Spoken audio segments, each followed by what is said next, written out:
I'm a local guide in Dubrovnik, Croatia. During peak season, an American YouTuber brought a massive drone and started flying it over the old town walls. I told him drones were strictly banned in the heritage zone because of UNESCO regulations. He grinned and said, "Relax, it's just for a quick cinematic shot.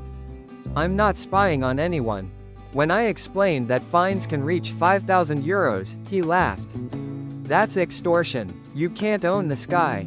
He argued that FAA rules allow hobbyist drones under 400 feet, and therefore Croatian law should match international standards. He was still arguing as the police arrived. I work in real estate law in Italy. An American client bought an old farmhouse in Tuscany and started converting it into an Airbnb, without any permits. We told him he needed restoration approval, fire inspections, and agricultural zoning clearance. He exploded, "It's my land, you can't tell me what to do with my property.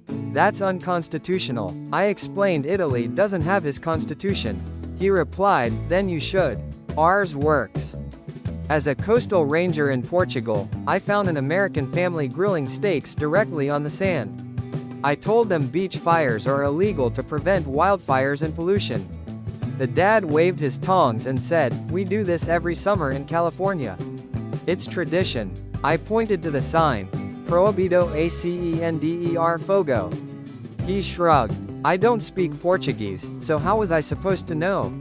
When fined €400, he told me, "You people should put that in English. It's tourist season." I manage a thermal spa in Budapest. An American man tried to enter the hot spring pool wearing full swimming trunks and a t-shirt. Our staff told him he needed to shower and wear only regulation swimwear. He shouted, "That's discrimination. You can't police what I wear. It's body shaming." We explained it's a hygiene law, not a fashion rule. He pointed at a local woman in a bikini and yelled, "So she's allowed, but I'm not? That's sexism." He was escorted out for defending freedom. I work as a safari ranger in Kenya. An American tourist climbed out of the Jeep to take a selfie with a zebra herd. I shouted for him to get back inside. Leaving the vehicle violates wildlife park laws. He waved at me. "Chill, man, they're herbivores. It's fine." When I told him he could be arrested, he said, "For what? I didn't hurt anyone. You can't arrest someone for enjoying nature." He genuinely thought love of animals was a legal defense. In Madrid, an American backpacker jumped into Plaza Mayor's fountain to cool off. The police fined him €150 for damaging a protected monument. He screamed, "You can't fine people for water. It's public. That's what public means." When I told him Spanish law classifies the fountain as cultural heritage, he replied, "That's your opinion." I'm an IT consultant in Warsaw. An American startup founder came to open a data analytics office. He immediately started scraping citizens' tax filings from public archives, claiming it was open source data. We warned him it was a GDPR violation. He said, "That's just EU paranoia. Data wants to be free. You can't stop the future." When regulators froze his company's accounts, he wrote on Twitter, "Europe is anti-innovation. I'm a political prisoner of bureaucracy." As a gondolier, I once caught an American tourist trying to swim across a canal shortcut because the bridge was too crowded. I told him swimming in Venice canals is illegal for health and safety reasons. He argued, "It's just water. You can't make water illegal." When fined, he tried to negotiate. "What if I call it open water training? That's a sport." I live near Kyoto. One summer, an American family started setting off fireworks in a quiet neighborhood park at midnight on July 4th.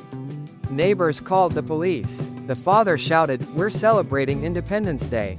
It's a global holiday." The officer replied, "No. It's your holiday, and fireworks are banned inside city limits." He insisted it was freedom of expression. The officer smiled politely. Freedom stops at Japanese Ordinance 23C. I'm a volunteer rescuer in Iceland. We found an American man sitting inside a natural hot spring with soap and shampoo bottles.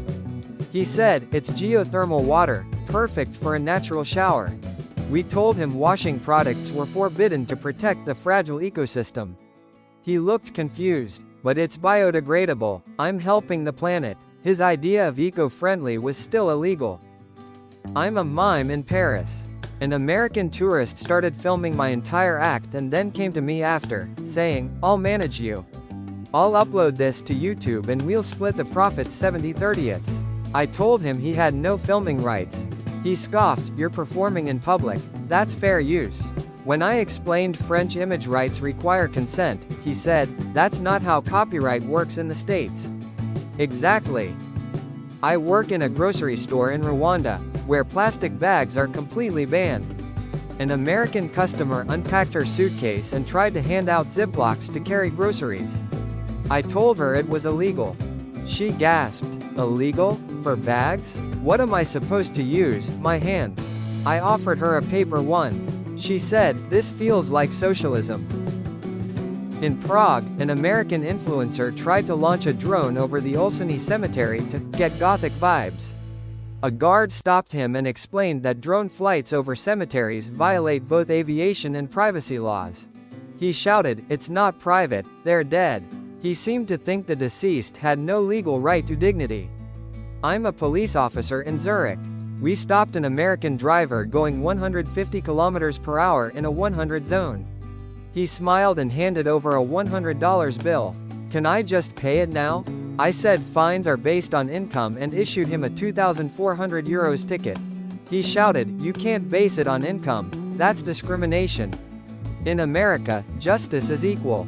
I said, "Here, so are speed limits." I'm a park ranger in Jordan near Petra. An American tourist was chiseling a small piece of sandstone from a 2,000-year-old wall. I stopped him, horrified. He said, "Relax, it's just a souvenir. I'm a history teacher." I explained he was destroying a UNESCO World Heritage Site. He shrugged. "Then I'm helping preserve it. I'm taking it somewhere safe."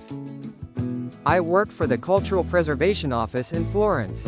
One afternoon, we found an American art student spray painting a replica of Michelangelo's David on a centuries-old stone wall near Piazza della Signoria. When the police approached, she smiled confidently. "It's art. I'm beautifying the space. You should thank me." We explained that defacing a historical wall is a criminal offense, punishable by fines and even jail time. She rolled her eyes. In New York, we call this public art. It's a form of expression.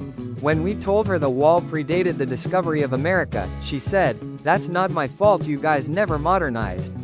She genuinely believed the local heritage laws were outdated obstacles to creativity, not realizing she was vandalizing a building older than her entire country. I work as a harbor patrol officer on Lake Lucerne. One summer, an American man rented a small motorboat and immediately started towing an inflatable tube with his kids screaming behind it. We stopped him and explained that speedboats are banned on most Swiss lakes to protect the ecosystem. He yelled, "You're kidding. It's a lake. What else are you supposed to do on it?" I showed him the law, and he scoffed. "That's ridiculous. In the US, if you own the boat, you own the water." When fined 2,000 francs, he said, "This is lake communism." I manage compliance for a small cafe in Amsterdam. An American tourist came in and pitched us a franchise idea. He wanted to license our brand name for US weed dispensaries. He didn't understand that while cannabis use is tolerated here, commercial branding and exports are strictly illegal. When I told him we'd lose our license if we joined his scheme, he said, "But you're missing a massive opportunity. I'll handle the lawyers." I told him Dutch law doesn't bend for his business model. He smirked. "Every law bends if you have enough money." 2 days later, he tried to trademark our logo in Nevada. I'm a park ranger in Japan. I caught an American tourist flying a drone halfway up Mount Fuji to capture sunrise footage. We have clear signs, in English, forbidding drones in the park. When I told him it was illegal, he said, "I'm not hurting anyone. I'm just making content." I explained it disrupted local wildlife and sacred areas. He laughed. "You can't make a mountain sacred. It's just nature." When we confiscated the drone, he shouted, "This is censorship. I'll report you to YouTube." I'm a property inspector in Santorini. An American couple bought a house and began renting it out on Airbnb, without registering it as a business. When fined, they said, "You can't fine us for renting our own house. We pay taxes in the US." We explained Greek tax law requires all short-term rentals to be declared and licensed. The husband looked stunned. "So you're telling me I have to ask permission to make money? That's un-American." I replied, "Exactly. I work in highway patrol near Munich.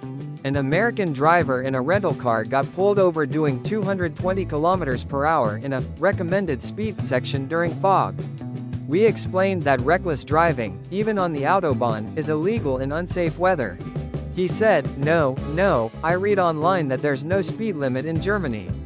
That's why I came here." When we showed him the dashcam footage, he said, "That's entrapment." We told him that's not a concept under German traffic law. He replied, "Then your legal system is broken." I'm a security guard at a Hindu temple in Bali. An American influencer arrived in a bikini and started posing on the temple stairs for a photo shoot. I told her sacred sites require modest dress and no photography in restricted areas. She rolled her eyes. "Relax, it's spiritual content. My followers love this aesthetic." I warned her it was disrespectful and illegal. She said, "Well, in America, religion doesn't control what women wear." She didn't see that the issue wasn't feminism, it was trespassing on a holy site. I'm a park warden in Banff National Park. An American tourist saw an empty ranger cabin and broke in to spend the night. We found him inside cooking dinner on a camp stove. He said, "I thought it was public land. You can't own nature." We explained the cabin was government property and that unauthorized entry is a crime. He replied, "But I didn't steal anything. I just used it." He genuinely believed, use without damage, wasn't trespassing, just borrowing.